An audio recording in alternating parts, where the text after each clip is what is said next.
南市政府交通局为了保障偏远地区民众交通不便问题，落实基本行的权益，和民间携手推动最温暖的政策——小黄公车。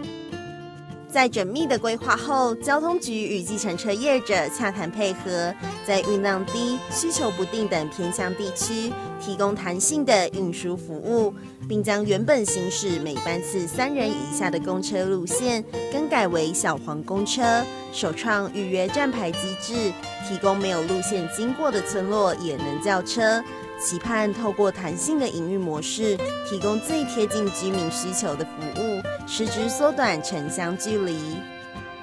自从加入政府推动的小黄公车后，让我更了解这里的人文特色，也很荣幸的有机会为乡亲们服务。如果乡亲们需要预约小黄公车来去买菜或看医生，甚至需要用到小黄公车时，我们会很热心的为你们来服务。小黄公车虽然外形是计程车，但收费方式比照公车，并提供弹性的路线及预约时段，民众满意度更高达90%。阮龙桥这山区吼，交通足无利便。咱这个小黄公车吼，佫会当有用吼，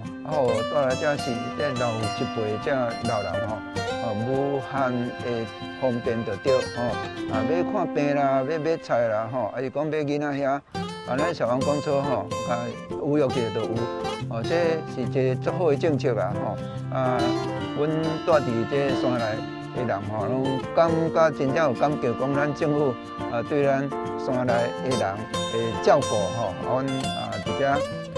甲咱感谢啦吼。希望讲咱小黄公车会当继续落去带互阮来这个山林人的利便。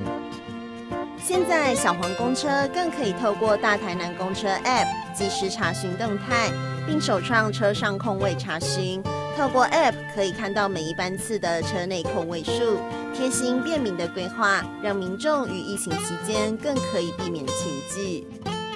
小黄公车提供2人以上同行，搭车前一天下午5点前的预约服务。如果不太会使用 App， 也可以打电话来跟我们预约。目前小黄公车从西北山线出发，拓展至西南山线，未来更会将海线与中轴缝隙串联，织成绵密的交通网络。